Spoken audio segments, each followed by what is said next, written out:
নতুন কিছু অর্জন করা নয় কাজ মন্দ। ইমিগ্রেশন এই দুই ওয়ার্ডের মাঝে বাঁধেনাকার দ্বন্দ্ব। যদি তুমি মনে রাখো একটি মাত্র রুলস, হবে না তোমার এই বিষয়ে আর কোনো ভুল। শিক্ষার্থী বন্ধুরা, আমি ব্যতিক্রম মিরাজ আজ আবারও তোমাদের সামনে একটি ব্যতিক্রম বিষয় নিয়ে হাজির হয়েছি। আজ আমি তোমাদের সামনে ইংরেজির এমন দুটি কনফিউজ ওয়ার্ড নিয়ে আলোচনা করব যার অর্থ আমরা অধিকাংশ সময় গুলিয়ে ফেলি। তার একটি হচ্ছে এমিগ্রেশন আর অপরটি হচ্ছে ইমিগ্রেশন। ইমিগ্রেশন শব্দের অর্থ হচ্ছে নিজ দেশ থেকে বের হয়ে অন্য দেশে স্থায়ীভাবে বসবাসের জন্য যাওয়া, এক কথায় যাকে বলে দেশান্তর। আর ইমিগ্রেশন শব্দের অর্থ হচ্ছে বসতি স্থাপনের জন্য আসা, অর্থাৎ বহিরাগমন। এই দুটি ওয়ার্ড যদি আমরা সাধারণভাবে মনে রাখি তাহলে এর অর্থ গুলিয়ে যাওয়ার অধিক সম্ভাবনা রয়েছে। যদি এই ওয়ার্ড দুটি আমরা একটা টেকনিক বা সহজ ইজি ওয়েতে মনে রাখতে পারি তাহলে এটা ভুল হওয়ার আর কোনো শঙ্কাই থাকে না। যেমন আমরা দেখতে পারি যে ইমিগ্রেশন দুটি ওয়ার্ডের একটি ই দিয়ে শুরু হয়, তখন ইতে হয় এক্সিট, এক্সিট। এক্সিট শব্দের অর্থ হচ্ছে বাহির বা হওয়া।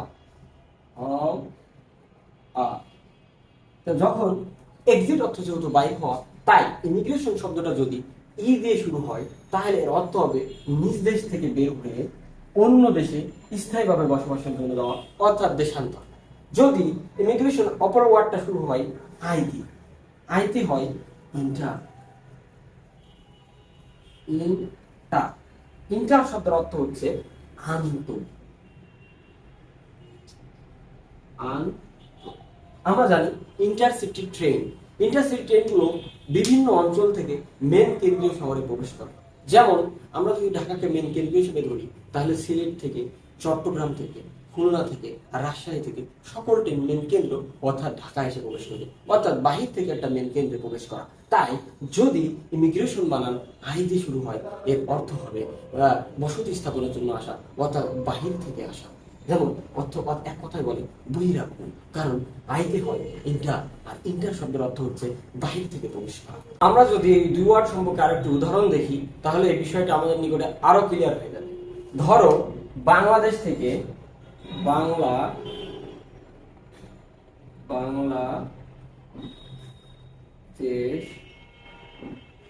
থেকে করিম নামে একজন ব্যক্তি চীনে স্থায়ীভাবে বসবাসের জন্য গেল। এই করিম সে আর বাংলাদেশে বাস করবে না, তাই পরিবার নিয়ে সে চীনে স্থায়ীভাবে বসবাসের জন্য গেছে। যেহেতু এই করিম বাংলাদেশ থেকে এক্সিট তথা বের হয়েছে, কি হয়েছে? বের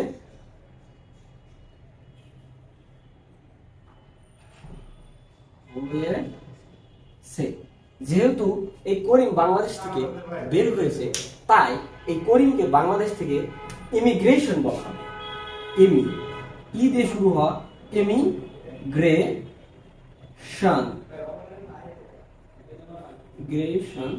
বলা হয়, কারণ সে বাংলাদেশ থেকে এক্সিট করছে, এক্সিট শুরু হয় ই দিয়ে, তাই ইমিগ্রেশনটা বানাও ই দিয়ে হবে। আর এই করিম একই ব্যক্তি যেহেতু সে ইন্টার করছে, ইন্টার মানে আমরা বলেছি যে ইন্টার শব্দের অর্থ হচ্ছে মেন কেন্দ্রে প্রবেশ করা, অর্থাৎ বাহির থেকে প্রবেশ করা। যেহেতু এই করিম চীনে ইন্টার অর্থাৎ বাহির থেকে প্রবেশ করছে, তাই এই একই ব্যক্তিকে চীনে বলা হবে আই দিয়ে শুরু হওয়া ইমিগ্রেশন। ইমিগ্রেশন কারণ আইতে হয় ইন্টার শব্দের অর্থ প্রবেশ করা, ভিতরে প্রবেশ করা, তাই চীনে এই ব্যক্তিকে আই দিয়ে শুরু হওয়া ইমিগ্রেশন বলা হবে।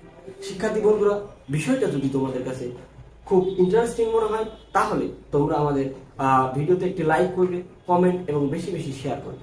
এবং তোমরা যদি আমাদের ভিডিওগুলো ধারাবাহিকভাবে দেখতে চাও তাহলে আমাদের ইউটিউব চ্যানেলে এগুলো ধারাবাহিকভাবে ছাড়া আছে, তোমরা সেখানে দেখতে পারো। আমাদের ভিডিওর ডেসক্রিপশন বক্সে আমাদের বিগত ভিডিওগুলোর লিঙ্ক দেওয়া থাকবে এবং আমাদের ফেসবুক পেজ, ফেসবুক গ্রুপ এবং ইউটিউব চ্যানেলের লিঙ্ক দেওয়া থাকবে। তোমরা এগুলো ফলো, শেয়ার এবং লাইকের মাধ্যমে আমাদের প্রেরণাগুলোকে আরো বৃদ্ধি করতে পারো। আজ এখানেই শেষ করছি। অন্য কোনো দিন হয়তো বা অন্য কোনো ব্যতিক্রম বিষয় নিয়ে তোমাদের সামনে আবার দেখা হবে। আসসালামু আলাইকুম।